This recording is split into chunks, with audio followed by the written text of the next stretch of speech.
Hey guys, welcome back to my YouTube channel C Shweta Verma. Guys, एक person है mister X जो क्या करते हैं, अलग अलग सोर्सेस से इनकम को जनरेट करते हैं। इनके पास सैलरी इनकम भी है, इनके पास एक घर है जो जिसको इन्होंने किराए पर उठा रखा है, वहां से इनको रेंट की इनकम भी आती है। ये शेयर मार्केट में इन्वेस्टमेंट करती हैं तो इनके पास कैपिटल गेन की इनकम भी होती है। फिक्स डिपॉजिट भी इन्होंने करा रखी है तो उसकी इंटरेस्ट इनकम भी होती है, सेविंग बैंक की इंटरेस्ट इनकम होती है। और इनकम इतनी ज्यादा है कि ये 30% की स्लैब रेट में आते हैं। अब मिस्टर एक्स कहते हैं कि मैं ऐसा क्या करूं कि जिससे मैं अपने टैक्स को सेव कर पाऊं, क्योंकि मैंने थोड़ा और इन्वेस्टमेंट किया फिर मुझे 30% की रेट से ही टैक्स देना होगा और मेरा टैक्स तो ऐसे धीरे धीरे करके बढ़ता चला जाएगा। तो मैं क्या करूं जिससे मेरा टैक्स सेव हो। तो अगर मिस्टर एक्स मैरिड है, मिस्टर एक्स की फैमिली है, तो एक बहुत इफेक्टिव टैक्स सेविंग का ऑप्शन होता है HUF के थ्रू। तो आज की इस वीडियो में हम HUF से रिलेटेड सारे पॉइंट्स को डिस्कस करेंगे एग्जाम्पल के साथ। तो वीडियो बहुत इंपॉर्टेंट होने वाली है, टैक्स प्लानिंग भी हम सीखेंगे। वीडियो को लास्ट तक जरूर देखिएगा और वीडियो अच्छी लगे तो वीडियो को लाइक कर दीजिएगा, शेयर कर दीजिएगा। चैनल पर नए हैं तो चैनल को सब्सक्राइब जरूर कर दीजिएगा। स्टार्ट करते हैं वीडियो को। देखिए, सबसे पहले समझते हैं कि HUF होता क्या है। तो देखिए, जब भी हम अपनी तो सबसे पहले समझते हैं कि HUF होता क्या है और HUF के थ्रू हम टैक्स को कैसे सेव कर सकते हैं।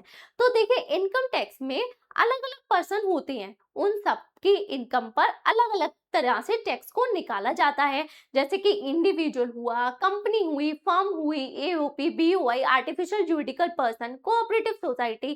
तो सबकी इनकम अलग तरह से कैलकुलेट होती है और सब पर टैक्स की लायबिलिटी अलग तरह से आती है। इसी तरह से इनकम टैक्स में एक पर्सन होता है HUF, मतलब Hindu undivided family. Income tax में इसको एक सेपरेट एंटिटी माना जाता है और जो जो बेनिफिट एक इंडिविजुअल को मिलते हैं वो सारे बेनिफिट्स एक HUF को भी मिलते हैं। कौन कौन से बेनिफिट मिलते हैं? जैसे कि HUF एक सेपरेट एंटिटी होती है, राइट। जैसे कि एक जो बेटा क्या कर रहा है, मैं रिकॉर्ड ना करूं?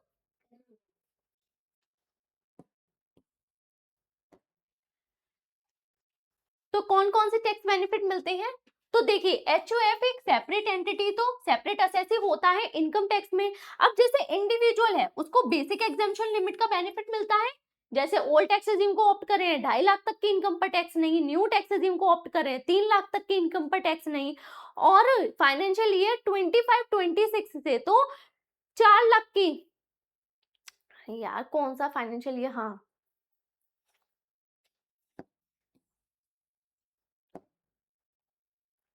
तो देखिए, HUF को एक सेपरेट एंटिटी तो माना जाता है इनकम टैक्स एक्ट में। और जैसे एक इंडिविजुअल को बेसिक एग्जेम्पशन लिमिट का बेनिफिट मिलता है, जैसे कि 2.5 लाख तक की इनकम पर कोई टैक्स नहीं लगता, और अगर आप न्यू टैक्स रेजिम को ऑप्ट कर रहे हैं तो 3 लाख तक की इनकम पर टैक्स नहीं लगता। ऐसे ही अगर फाइनेंशियल ईयर 25-26 की बात करें जिसमें आप न्यू टैक्स रेजिम को ऑप्ट करेंगे तो 4 लाख तक की इनकम पर टैक्स नहीं लगेगा। तो ये सारे बेनिफिट्स एक HUF को भी मिलते हैं। HUF को स्लैब रेट का बेनिफिट भी मिलता है। अगर HUF अपने मेंबर्स के लिए लाइफ इंश्योरेंस पॉलिसी लेती है, हेल्थ इंश्योरेंस पॉलिसी लेती है, अगर वो डोनेशन करती है पॉलिटिकल पार्टी को, इन सब की डिडक्शन भी HUF को मिलती है। 80TTA जो कि होता है सेविंग बैंक से इंटरेस्ट, अगर 10,000 रुपए तक की इंटरेस्ट एग्जेम्प्ट हो जाती है इंडिविजुअल के लिए, सेम HUF के लिए भी एग्जेम्प्ट हो जाती है। बस HUF को एक बेनिफिट नहीं मिलता जो कि इंडिविजुअल को मिलता है, क्या? 87A की रिबेट का बेनिफिट, जिसकी वजह से क्या होता है कि ओल्ड टैक्स रिजीम में हमारा इफेक्टिव 5 लाख रुपीस तक का टैक्स जीरो हो जाता है और न्यू टैक्स रिजीम में 7 लाख रुपीस तक का टैक्स जीरो हो जाता है। आपने सुना होगा ना कि ओल्ड टैक्स रिजीम में 2.5 लाख रुपए तक की बेसिक एग्जेम्पशन लिमिट है, लेकिन इफेक्टिवली 5 लाख रुपए तक का टैक्स जीरो होता है। तो वो क्यों होता है? सेक्शन 87A की रिबेट की वजह से। ऐसे ही फाइनेंशियल ईयर 25-26 में 4 लाख रुपए तक की इनकम पर टैक्स जीरो है, न्यू टैक्स रिजीम को ऑप्ट करेंगे, लेकिन आपने सुना होगा कि 12 लाख तक टैक्स पे नहीं करना। वो क्यों होता है? वो होता है 87A की रिबेट की वजह से, राइट। तो ये सारे बेनिफिट जो इंडिविजुअल को मिलते हैं वो HUF को भी मिलते हैं, बस 87A की रिबेट का बेनिफिट HUF को नहीं मिलता। अब HUF होता क्या है वो समझ लीजिए। मान लीजिए एक पर्सन है मिस्टर एक्स, मिस्टर एक्स की शादी होती है मिसेस एक्स से, तो जैसे ही जब किसी फैमिली के मेल पर्सन की शादी होती है, उसकी एचयूएफ खुद से ही क्रिएट हो जाती है, उसकी फैमिली बन जाती है, राइट। तो मेल पर्सन की शादी होते ही उसकी फैमिली बन जाती है। ये फैमिली धीरे धीरे करके एक्सपेंड होती है। जैसे मिस्टर एक्स के बच्चे हुए, पहला सन हुआ, फिर उसके बाद में सन नंबर 2 हुआ, उसके बाद में उसकी डॉटर हुई। अब इन लोगों की भी शादी हो गई, सन 1 की वाइफ आई, सन 2 की भी वाइफ नंबर 2 आई, डॉटर की शादी हुई, उसका हस्बैंड आया। फिर उसके बाद में सन की शादी हुई, फिर एक सन आया, उसके भी एक डॉटर आई, इनकी शादी हुई तो वाइफ आई, इसका हस्बैंड आया। इस तरह से धीरे धीरे करके फैमिली एक्सपेंड होती है, राइट। तो ये एक नेचुरल क्रिएशन होता है जो कि खुद से होता चला जाता है। फैमिली बढ़ती भी है, फैमिली घटती भी है, राइट। तो इस तरह से ये एचयूएफ जो होता है पूरा वर्क करता है। अब एचयूएफ की डेफिनेशन इनकम टैक्स एक्ट में तो कहीं नहीं दे रखी। एचयूएफ जो है वो हिंदू लॉ से चलता है। हिंदू लॉ में बता रखा है कि एचयूएफ वो होता है जब किसी पर्सन की शादी हो जाती है तो उसकी फैमिली जो बनती है उसी को एचयूएफ बोला जाता है। मतलब फैमिली है जो कि अनडिवाइडेड है और हिंदू फैमिली है, राइट। तो अगर इसमें जो हिंदू फैमिली है, राइट, तो जो हिंदू लॉ है वो कहता है कि हिंदू फैमिली के साथ साथ अगर आप जैन फैमिली है, बुद्ध फैमिली है, सिख फैमिली है, तो भी आप एचयूएफ के जो बेनिफिट्स इनकम टैक्स एक्ट में मिलते हैं आप उसका फायदा जो है वो उठा सकते हैं। नहीं,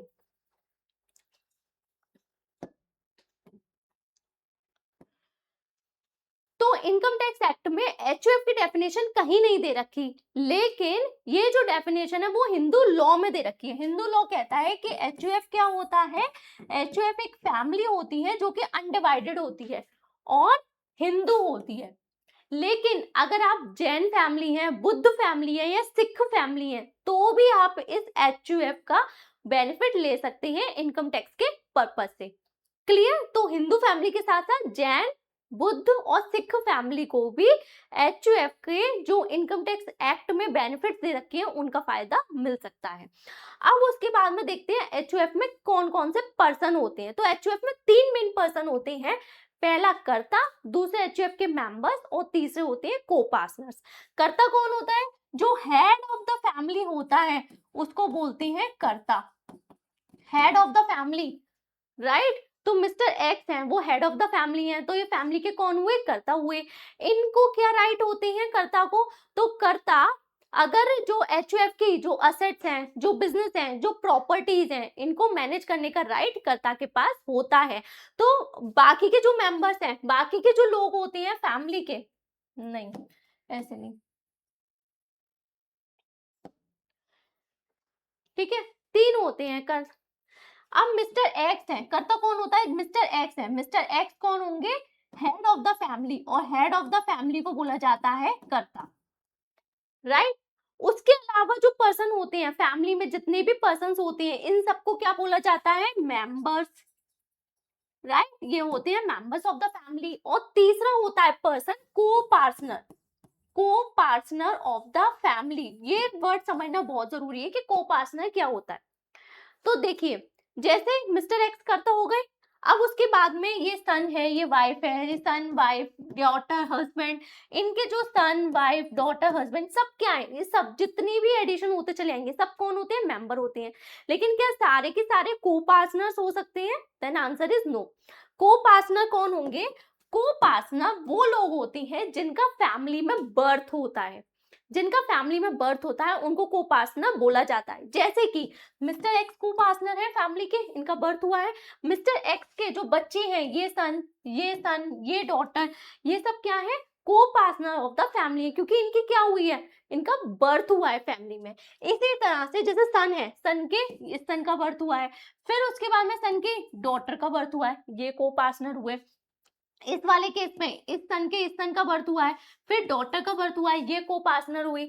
यहाँ पर जो डॉटर है, डॉटर के जो बच्चे होते हैं ये को पार्टनर नहीं होते, क्योंकि डॉटर की जो शादी होती है वो दूसरी फैमिली में होती है, तो ये जो बच्चे होते हैं वो दूसरी फैमिली के होते हैं, राइट। वो जो को पार्टनर ये इस एचयूएफ के को पार्टनर नहीं बन सकते, मेंबर बनेंगे बट को पार्टनर नहीं बनेंगे। अब को पार्टनर इतना इंपॉर्टेंट क्यों है जानना, और इनको मेंबर से डिफरेंशिएट करना क्यों जरूरी है? क्योंकि ये मेंबर भी हैं, राइट, मेंबर भी है और को पार्टनर भी है, बट मेंबर से इनके डिफरेंट क्यों है?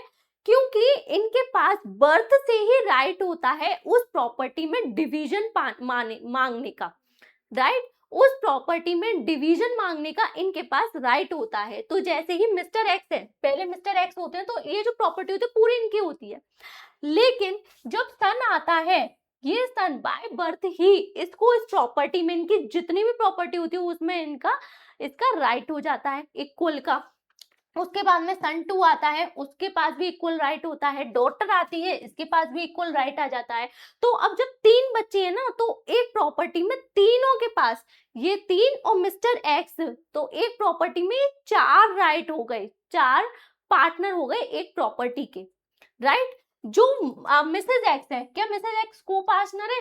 वो को पार्टनर नहीं होंगे, क्योंकि मिसेज एक्स ने बर्थ नहीं लिया फैमिली में, ये किसी और फैमिली से आई है। इसी तरह से इनकी वाइफ है, ये हस्बैंड है, ये कहाँ से आए? ये दूसरी फैमिली को बिलोंग करती हैं।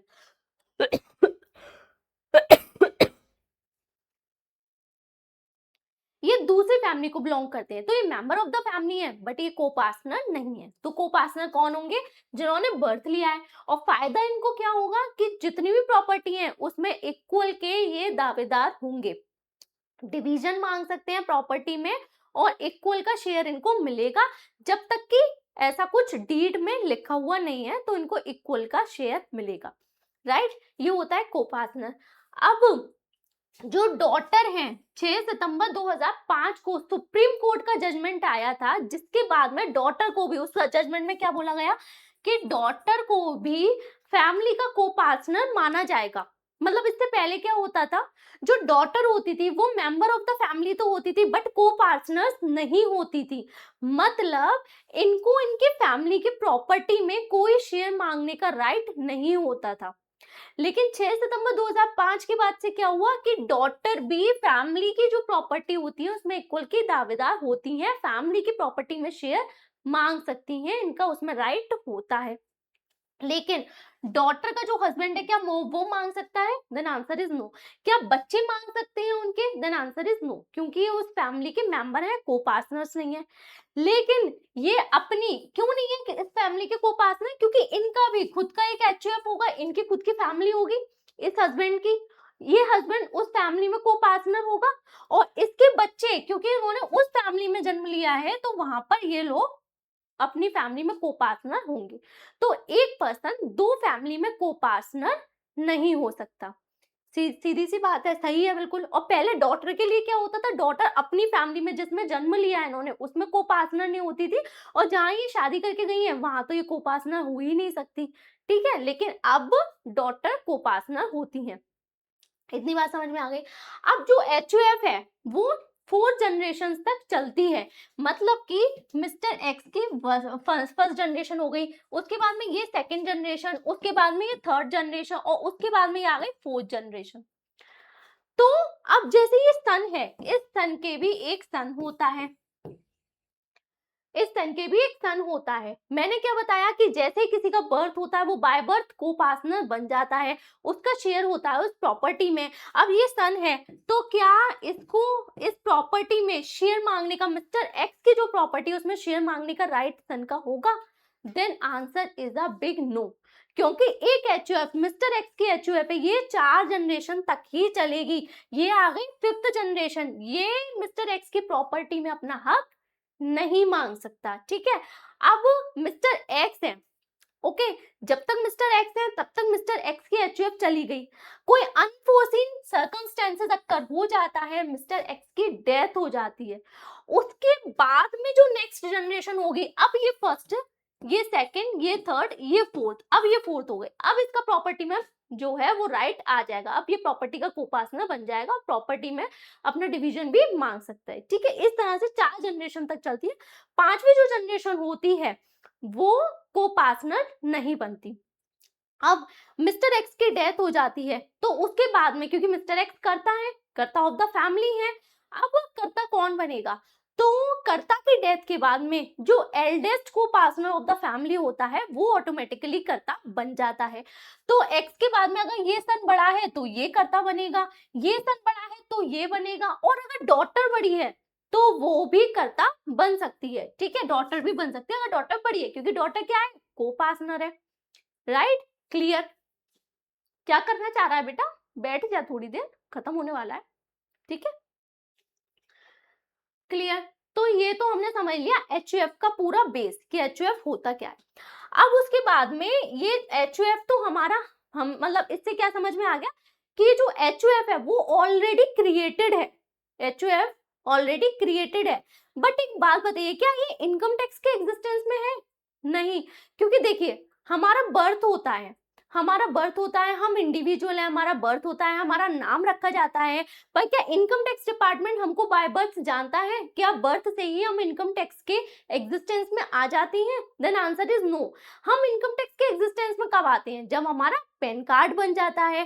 तो इनकम टैक्स जो होता है वो हमको हमारे नाम से नहीं जानता, बल्कि हमारे पैन कार्ड से जानता है। इसी तरह से जो HUF है, जब किसी पर्सन की शादी होती है, उसकी फैमिली बन गई, एक HUF बन गया, लेकिन HUF क्या इनकम टैक्स के एग्जिस्टेंस में है? Then answer is no. Income tax के एग्जिस्टेंस में HUF कब आएगा? जब उसका पैन कार्ड बन जाएगा, क्लियर। अब पैन कार्ड बनाने के लिए क्या करना पड़ेगा? HUF को एक डीड बनानी पड़ेगी, एक डीड बनानी पड़ेगी, एक स्टैम्प पेपर लेना पड़ेगा, चाहे आप 10 रुपए का लें, चाहे 20 रुपए का, चाहे 50 रुपए का, ठीक है। एक स्टैम्प पेपर लेंगे, जो कर्ता ऑफ द फैमिली है वो उस स्टैम्प पेपर पे लिख देगा कि मैं कर्ता ऑफ द फैमिली हूँ, मैंने जो मिसेस एक्स से इस तारीख को शादी की थी, उसके बाद में मेरा सन 1 आया, उसके बाद में इस डेट को मेरा सन 2 आया, इस डेट को मेरी डॉटर आई। इस तरह से हम इतने लोग जो हैं वो मेंबर ऑफ द फैमिली हैं, इतने लोग को पार्टनर ऑफ द फैमिली हैं। इस तरह से वो उस डेट में लिख देगा, बस ये चीज डेट में लिखी जाती है, डेट लिख देगा, अपना प्लेस लिख देगा, कर्ता जो है अपने सिग्नेचर कर देगा, उस स्टैम्प को नोटरी करा लेगा, तो उससे क्या हो जाएगी, ये डीड बन जाएगी। अब जब ये डीड आ गई तो ये क्या आ गया, एक डीड बन जाएगी।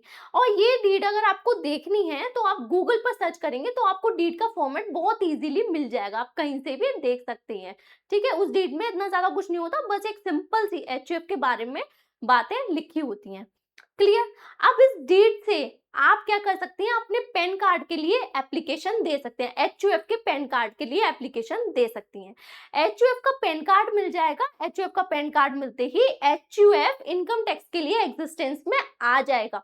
अब HUF बिजनेस करता है, HUF को GST नंबर चाहिए तो वो भी इस पैन नंबर, इसके डीड के थ्रू मिल जाएगा। अगर HUF TDS डिडक्ट करने के लिए लायबल है तो वो उससे 10 नंबर भी ले सकता है।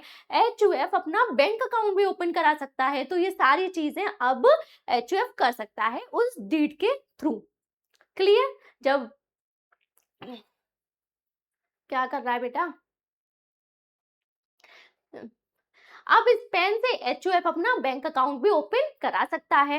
तो ये सारी चीजें अब HUF कर सकता है, ठीक है। तो HUF को एग्जिस्टेंस में लाने के लिए क्या चाहिए, पहले एक डीड होनी चाहिए, उस डीड से ये सारे डॉक्यूमेंट्स आपको मिल सकते हैं, क्लियर। अब HUF एग्जिस्टेंस में आ गया। अब देखते हैं कि HUF कौन कौन से, अब HUF एग्जिस्टेंस में आ गया, क्लियर।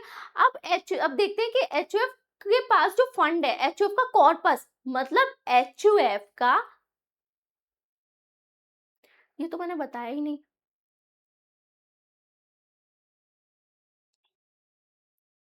अब HUF एग्जिस्टेंस में आ गया। तो एग्जिस्टेंस में आने से क्या होगा कि जो जो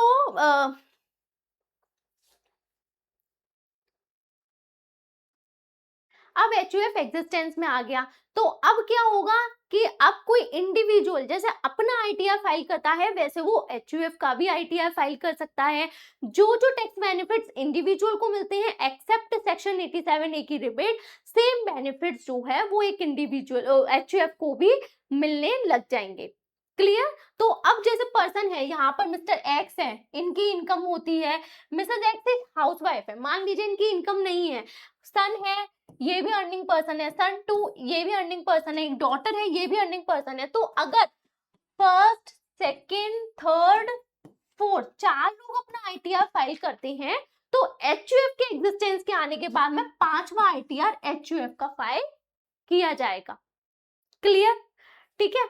अब उसके बाद में हम देखते हैं कि HUF की जो कैपिटल है वो कैसे क्रिएट होगी, HUF का कॉर्पस कैसे क्रिएट होगा, है ना, क्योंकि एचयूएफ तो बन गया। अब एचयूएफ का कॉर्पस कैसे क्रिएट होगा वो भी जानना जरूरी है। तो देखिए, मान लीजिए मिस्टर एक्स है, इनके पास 3 हाउस प्रॉपर्टी है। मिस्टर एक्स के पास 3 हाउस प्रॉपर्टी है। एक तो इनके पास इनका पेरेंटल हाउस है। पेरेंटल हाउस मतलब इनके दादा परदादा की प्रॉपर्टी, उनका मकान पड़ा हुआ है जिसमें अभी कोई नहीं रहता, वो खाली है। एक है मिस्टर एक्स की self occupied property, self occupied जिसमें वो खुद रहते हैं अपनी फैमिली के साथ में। एक है मिस्टर एक्स का एक फ्लैट, इन्होंने एक फ्लैट में इन्वेस्टमेंट कर रखा है, वहां से ये रेंटल इनकम को जनरेट करती हैं। ठीक है, तो एक और इनके पास हाउस प्रॉपर्टी है जहां से इनको रेंट मिलता है। ठीक है, तो देखो, जब भी किसी पर्सन की एंसेस्ट्रल प्रॉपर्टी होती है, दादा परदादा की प्रॉपर्टी होती है, चाहे वो मूवेबल हो चाहे वो इमूवेबल हो, वो ऑटोमेटिकली एचयूएफ की प्रॉपर्टी बन जाती है। तो जब मिस्टर एक्स के पास में जो पेरेंटल हाउस पड़ा हुआ है वो अपने आप ही एचयूएफ का हाउस माना जाएगा। इसका मतलब क्या होगा कि एचयूएफ के जितने भी को पार्टनर्स हैं उसमें ऑटोमेटिकली हर किसी का शेयर होगा, केवल एचयूएफ का नहीं है, वो सबका है। क्लियर? तो पहला तो तरीका क्या हो गया एचयूएफ में कॉर्पस क्रिएट करने का, कि एचयूएफ में जो पेरेंटल प्रॉपर्टी है किसी भी तरह की जो फंड है वो ले आओ, तो वो उसका कॉर्पस बन गया। सेकंड, मिस्टर एक्स कहती हैं कि मेरी हाउस प्रॉपर्टी है जिससे मुझको 50,000 रुपीज पर मंथ, इसका मतलब 6 लाख रुपीज एनुअली इनकम होती है। अब मैं एक काम करता हूं कि मैं ये जो हाउस प्रॉपर्टी है उसको एचयूएफ को गिफ्ट दे देता हूं, मैं इस हाउस प्रॉपर्टी को गिफ्ट कर देता हूं एचयूएफ को। ठीक है, गिफ्ट टू एचयूएफ कर सकता है, बिल्कुल कर सकता है, राइट। जो भी एक एचयूएफ होता है, देखो एक एचयूएफ होता है, उसके जितने भी मेंबर्स होते हैं वो एचयूएफ के रिलेटिव माने जाते हैं। एचयूएफ के जितने मेंबर्स होते हैं वो एचयूएफ के रिलेटिव माने जाते हैं। और एक एचयूएफ में, बड़े एचयूएफ में कई सारे छोटे छोटे एचयूएफ भी हो सकते हैं, जैसे कि ये मिस्टर एक्स का एचयूएफ है पूरा। अब इसमें जैसे सन है, सन की शादी हो गई, जिस दिन वेडिंग होती है उसी दिन फैमिली बन जाती है, उसी दिन एचयूएफ ऑटोमेटिकली क्रिएट हो जाता है। तो सन का खुद का एचयूएफ बना हुआ है जिसमें इनकी वाइफ है, इनके बच्चे हैं, इनकी फैमिली चल रही है, ये इनका एचयूएफ बना हुआ है। इसी तरह से सन 2 का एक एचयूएफ अलग से बना हुआ है, इसी तरह से डॉटर का एक एचयूएफ अलग से बना हुआ है, राइट। तो एक एचयूएफ में कई सारे छोटे छोटे एचयूएफ भी हो सकते हैं। अब हम इस छोटे एचयूएफ की बात करें तो इसके जितने भी मेंबर्स हैं वो इस एचयूएफ के क्या है, रिलेटिव है। क्लियर? लेकिन ये जो मिस्टर एक्स है वो इस एचयूएफ के नॉन रिलेटिव है। मिस्टर एक्स इस एचयूएफ के कौन है, नॉन रिलेटिव। नॉन रिलेटिव क्यों है, क्योंकि ये किसका एचयूएफ है, ये सन 1 का एचयूएफ है, ये करता है इस एचयूएफ का, है ना। तो इसके लिए मिस्टर एक्स जो है वो नॉन रिलेटिव हो गए। सन के लिए फादर इंडिविजुअल स्टेटस देखेंगे वो रिलेटिव होगा, लेकिन सन का जो एचयूएफ है उसके लिए फादर क्योंकि आउटसाइडर हो गए तो वो नॉन रिलेटिव हो गए।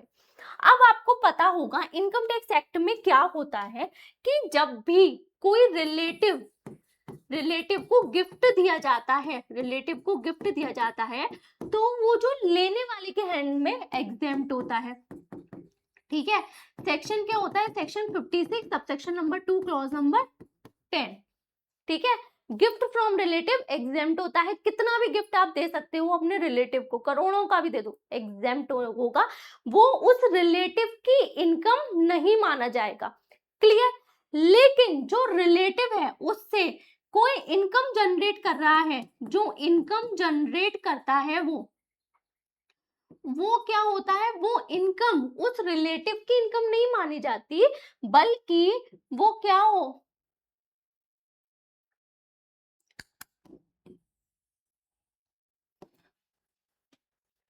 वो एग्जेम्प्ट होता है। तो इसी तरह से एचयूएफ का कोई मेंबर होता है, वो अपनी एचयूएफ को, क्योंकि ये क्या हो गया, रिलेटिव हो गया, एचयूएफ को कोई गिफ्ट देना चाहे तो वो गिफ्ट दे सकता है, बिल्कुल दे सकता है, बिल्कुल दे सकता है। क्या ये एचयूएफ की इनकम मानी जाएगी, बिल्कुल भी नहीं मानी जाएगी, राइट, ये बिल्कुल भी इनकम नहीं मानी जाएगी। ठीक है, क्योंकि ये एग्जेम्प्ट है। अब एचयूएफ उससे कोई इनकम को जनरेट कर रहा है, जैसे कि घर है, ठीक है, घर है, घर उसने गिफ्ट दिया, लेकिन घर उसकी इनकम नहीं मानी जाएगी, लेकिन उससे जो इनकम जनरेट कर रहा है, मतलब क्या, रेंटल इनकम, रेंट वो ले रहा है, वो जो रेंट है, क्या ये एचयूएफ की इनकम मानी जाएगी 50,000 रुपीज पर मंथ का? क्या ये एचयूएफ की मानी जाएगी? Then answer is no. ये जो 50,000 रुपीज का रेंट है, ये मेंबर के हैंड में क्या हो जाएगा? क्लब हो जाएगा। क्लबिंग प्रोविजन एप्लीकेबल हो जाएगा सेक्शन 64 सबसेक्शन नंबर 2 के अकॉर्डिंग, राइट तो क्या होगा, क्योंकि मिस्टर एक्स चाहते थे कि उनके 6 लाख रुपीस की जो पर एनम की इनकम हो रही है, वो इस इनकम को डाइवर्ट कर दें अपनी एचयूएफ को, क्या वो कर सकते हैं? वो नहीं कर सकते, ठीक है। यहाँ पर क्लबिंग प्रोविजन एप्लीकेबल हो जाएगा, 6 लाख की जो इनकी इनकम दिख रही है वो इन्हीं की इनकम रहेगी। तो क्या ये इफेक्टिव वे है अपनी इनकम को डाइवर्ट करने का? टैक्स प्लानिंग इससे कर सकते हैं, तो हम इससे टैक्स प्लानिंग नहीं कर सकते, तो ये टैक्स प्लानिंग का एक अच्छा ऑप्शन नहीं है, ठीक है। तो यहाँ पे कॉर्पस तो क्रिएट हो जाएगा बट टैक्स प्लानिंग नहीं हो पाएगी। तो इस यहाँ पर मिस्टर एक्स कैसे क्या कर सकते हैं? मिस्टर एक्स तीसरा तरीका क्या हो सकता है अपनी एचयूएफ में कॉर्पस को जनरेट करने का? पहला तरीका ये हो गया, दूसरा तरीका ये हो गया हाउस प्रॉपर्टी का, थर्ड वे क्या हो गया अपनी इनकम। अबे क्या कर रहा है? हाँ जा चल जल्दी।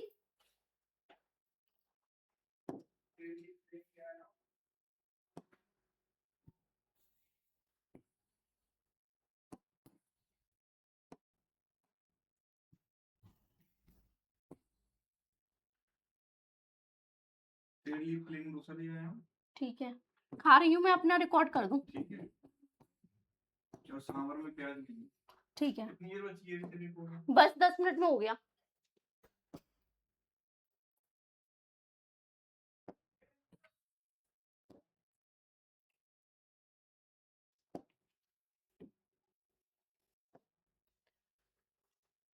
इफेक्टिव वे नहीं है। तो पहला तरीका क्या होगा कॉर्पस को जनरेट करने का? Parental property. सेकंड तरीका क्या हो गया कि आप हाउस मतलब अपनी कोई प्रॉपर्टी को गिफ्ट देके, मेंबर अपनी प्रॉपर्टी को गिफ्ट देके कॉर्पस को क्रिएट कर सकता है, बट उससे टैक्स प्लानिंग पॉसिबल नहीं है।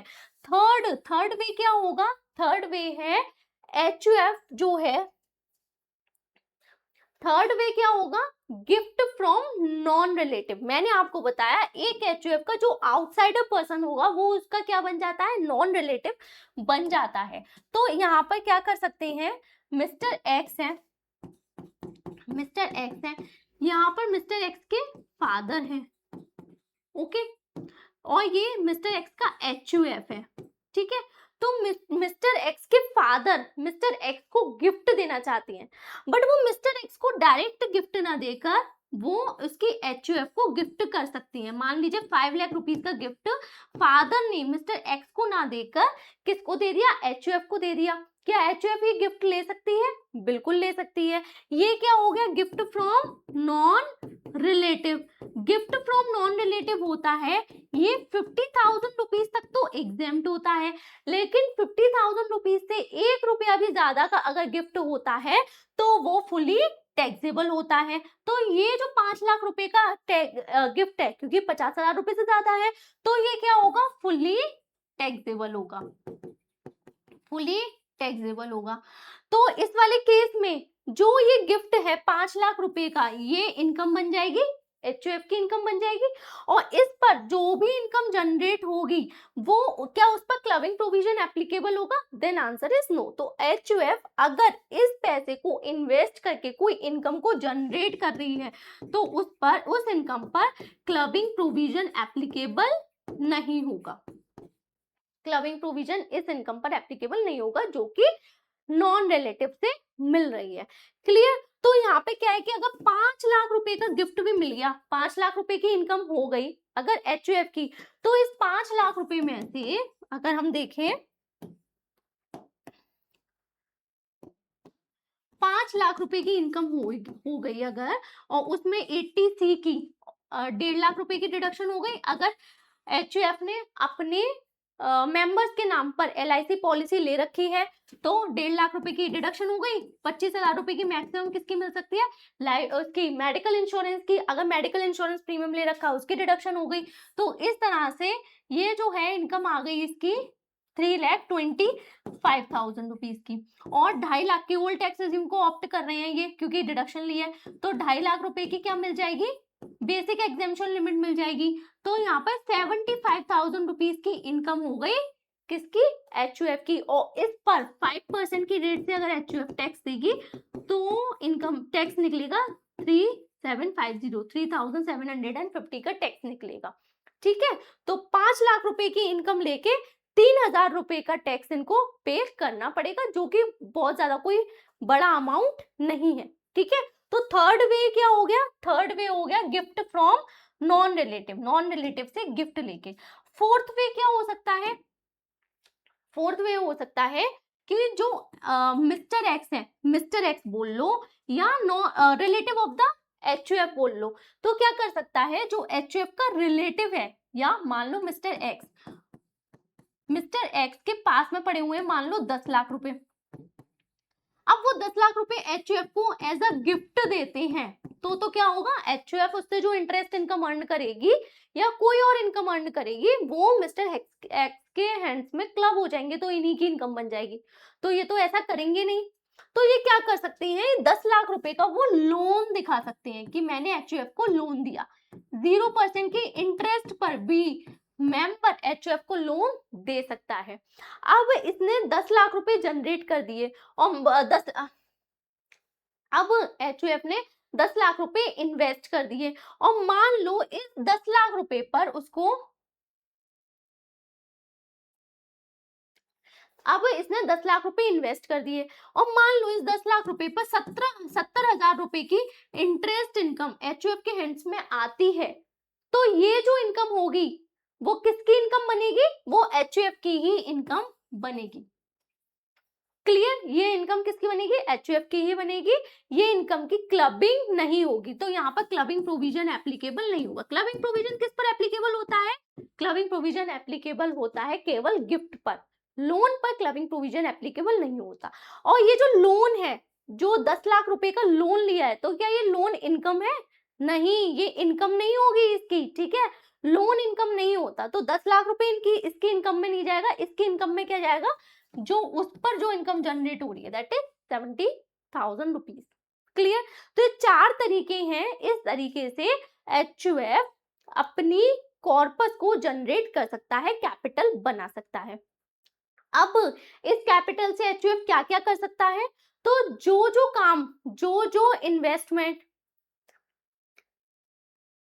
अब इस कॉर्पस से, इस कैपिटल से एचयूएफ क्या कर सकता है, क्योंकि एचयूएफ के पास पैसा आ गया, तो एचयूएफ इससे प्रॉपर्टी को खरीद सकता है, बेच सकता है, इसको इन्वेस्ट कर सकता है, उससे इंटरेस्ट इनकम को जनरेट कर सकता है, और शेयर्स को भी खरीद सकता है, बेच सकता है। तो सारे काम, कोई भी बिजनेस कर सकता है, इससे कोई बिजनेस स्टार्ट कर सकता है।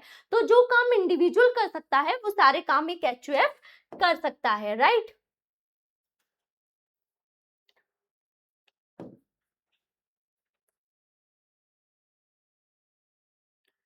कर सकता है, तो जो जो बिजनेस एक इंडिविजुअल कर सकता है वो सारे एक एचयूएफ भी कर सकता है।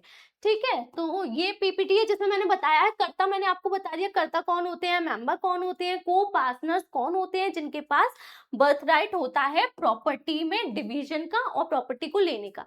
एचयूएफ की डेफिनेशन यहाँ पर लिखी हुई है, कौन होते हैं, सारे डिसेंडेंट्स, जो लीनियरली डिसेंडेंट्स होते हैं वो सारे क्या माने जाते हैं, एचयूएफ के मेंबर्स माने जाते हैं। और इसमें केवल हिंदू नहीं बल्कि जैन, सिख और बुद्धिस्ट फैमिली भी इंक्लूड की जाती है। पीपीटी चाहिए अगर आपको, मैं टेलीग्राम चैनल पर शेयर कर दूंगी, आप वहां से जाकर भी इसको डाउनलोड कर सकते हैं। कॉर्पस कैसे क्रिएट किया जाता है, 4 वे मैंने बताए थे आपको, एंसेस्ट्रल प्रॉपर्टी होती है वहां से, या फिर member gift they they, but gift जो है टैक्स प्लानिंग में इंक्लूड नहीं किया जाएगा, ये क्लबिंग हो जाएगी, तो ये इफेक्टिव वे नहीं है। नॉन रिलेटिव से गिफ्ट को दिलवा सकता है, खुद गिफ्ट ना लेकर डायरेक्ट एचयूएफ को दिलवा दे, तो उस वाले केस में उसकी इनकम नहीं बनेगी, एचयूएफ की बनेगी।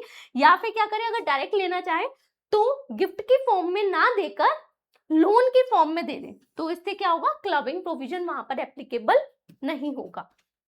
उसके बाद में कौन कौन सी इनकम हो सकती है, रेंटल इनकम जनरेट कर सकता है, हाउस प्रॉपर्टी से बिजनेस कैरी ऑन कर सकता है, कैपिटल गेन की इनकम हो सकती है, किसी प्रॉपर्टी को या शेयर्स वगैरह को अगर आपको सेल करना हो एचयूएफ कर सकता है, राइट। अदर सोर्सेज से फिक्स डिपॉजिट की income, dividend income, interest income, सारी इनकम जो है एचयूएफ भी जनरेट कर सकता है। क्लियर। जो प्रोफेशन है, ध्यान रखना है, एचयूएफ कोई प्रोफेशन कैरी ऑन नहीं कर सकता। जैसे कि एक मिस्टर एक्स है, मिस्टर एक्स का ही तो एचयूएफ चल रहा है, मान लो मिस्टर एक्स क्या है, सीए है। अब उनका एक सन है, वो भी सीए है, इनकी एक डॉटर है, वो भी सीए है। अब ये बोलते हैं कि हम एक काम करते हैं, मिलकर एक एचयूएफ बना लेते हैं, सारी जो इनकम होगी ना वो एचयूएफ में चली जाएगी, हमारे एचयूएफ की जो इनकम होगी एचयूएफ में चली जाएगी। क्या वो ऐसा कर सकते हैं? Then answer is no.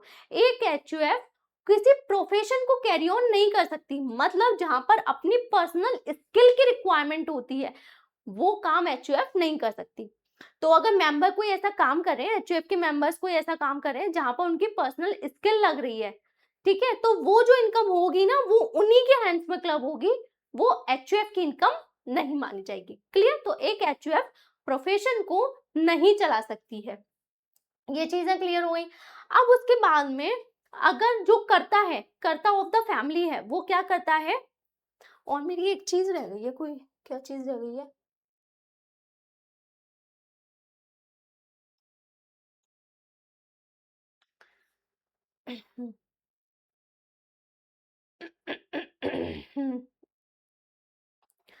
अब उसके बाद जो कर्ता ऑफ द फैमिली है, देखिए एक कर्ता ऑफ द फैमिली है, वो क्या कर रहा है, एचयूएफ के अफेयर्स को देख रहा है, एचयूएफ के असेट्स को मैनेज कर रहा है, उसके बिजनेस को मैनेज कर रहा है, तो क्या वो एचयूएफ से इन सारे कामों की सैलरी ले सकता है? Then answer is yes.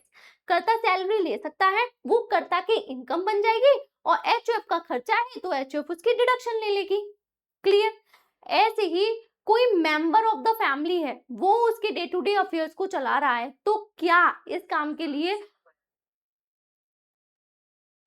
ऐसे ही एक मेंबर ऑफ द फैमिली है, वो उसके डे टू डे अफेयर्स को देख रहा है एचयूएफ के, तो क्या इस काम के लिए वो एचयूएफ से मेंटेनेंस ले सकता है? क्या वो सैलरी को ले सकता है? देन आंसर इज यस, वो भी सैलरी ले सकता है, अपने काम के लिए सैलरी तो लेंगे, ठीक है। तो सैलरी जब लेगा तो उस वाले केस में जो मेंबर सैलरी ले रहा है वो उसकी इनकम बन जाएगी और एचयूएफ उसकी डिडक्शन ले लेगा। अब एचयूएफ का जब पार्टीशन होता है, मान लो एचयूएफ के पास 5 लाख रुपए के प्रॉफिट थे, एचयूएफ का पार्टीशन हुआ, उस टाइम पे 5 लाख रुपए के प्रॉफिट थे, 5 मेंबर्स थे, 5 मेंबर्स थे उस टाइम पे फैमिली में। अब क्या हुआ है, एचयूएफ का पार्टीशन हो रहा है, सब अलग हो रहे हैं, ठीक है, तो को पार्टनर्स के राइट होते हैं, इसमें इक्वल राइट होता है। 5 को पार्टनर थे, तो उन को पार्टनर ये सारे क्या करते हैं, 1 लाख रुपीज विड्रॉ कर लेते हैं, 1 लाख ईच विड्रॉ कर लेते हैं, किससे, एचयूएफ से। तो इस वाले केस में जो 1 लाख रुपए हर एक को पार्टनर के पास जा रहा है, वो इनकी इनकम नहीं बनेगा, वो जो अमाउंट होता है वो एग्जेम्प्ट होता है। तो जो भी एचयूएफ के प्रॉफिट से, एक्यूमुलेटेड प्रॉफिट से जो अमाउंट लिया जाता है, वो अमाउंट क्या होता है, एग्जेम्प्ट होता है पार्टनर्स के हैंड्स में, ठीक है। तो ये तो सारी चीजें हुई एचयूएफ के बारे में। इसके अलावा एचयूएफ के कुछ नुकसान होते हैं, ड्रॉबैक होते हैं, वो क्या होते हैं कि जो भी प्रॉपर्टी एचयूएफ में चली जाती है, जो भी फंड एचयूएफ में लग जाता है, फिर वो सारे को पार्टनर्स का इक्वल राइट उसमें होता है, ठीक है, सारे को पार्टनर का इक्वल राइट होता है, को पार्टनर कभी भी डिवीजन की डिमांड उसमें कर सकते हैं, जब तक कि डीड में स्पेसिफिकली ना लिखा हो कि कितना परसेंट शेयर मिलेगा, सारे को पार्टनर्स का इक्वल शेयर उसमें माना जाता है, ठीक है। तो ये ड्रॉबैक होता है एचयूएफ का। बाकी तो एचयूएफ का बनाने का मतलब एचयूएफ को एग्जिस्टेंस में लाने के लिए, टैक्स प्लानिंग के लिए एग्जिस्टेंस में लाने के लिए कब सजेस्ट की, अब एचयूएफ को टैक्स प्लानिंग के पर्पज से एग्जिस्टेंस में लाने के लिए सजेस्ट कब किया जाता है, जब किसी पर्सन की मल्टीपल सोर्स से इनकम होती है और वो हायर टैक्स ब्रैकेट में जाता है ना, उस टाइम पर ये सजेस्ट किया जाता है कि अगर आप मैरिड हो, आपकी फैमिली है, तो आप एचयूएफ बना लो, जिससे इनकम क्या होगी, अपने हैंड्स में टैक्सेबल ना करके आपकी उस एचयूएफ के हैंड्स में टैक्सेबल हो जाएगी। तो वहां पर जो मल्टीपल डिडक्शंस हैं, एग्जेम्पशंस हैं, जो स्लैब रेट है, बेसिक एग्जाम्पशन लिमिट का बेनिफिट एचयूएफ को मिल जाएगा और आपका टैक्स सेव हो जाएगा, तो आपको हायर रेट से टैक्स पे नहीं करना होगा। क्लियर। इसके अलावा अगर किसी पर्सन को कहीं से गिफ्ट मिलने के चांसेस है, उसको गिफ्ट मिलना है, तो बोलते हैं कि आप अपने अकाउंट में ना लेकर एचयूएफ के अकाउंट में डायरेक्ट ले लो। उससे क्या होगा, एचयूएफ के ऊपर टैक्सेबिलिटी आएगी, आपके ऊपर नहीं आएगी। तो आई होप आपको एचयूएफ का पूरा कॉन्सेप्ट अच्छे से क्लियर हो गया होगा। अगर क्लियर हुआ हो तो प्लीज लाइक जरूर कर दीजिएगा, शेयर कर दीजिएगा, और चैनल पर नहीं है तो चैनल को सब्सक्राइब जरूर कर दीजिएगा। मिलते हैं नेक्स्ट वीडियो में। Thank you so much.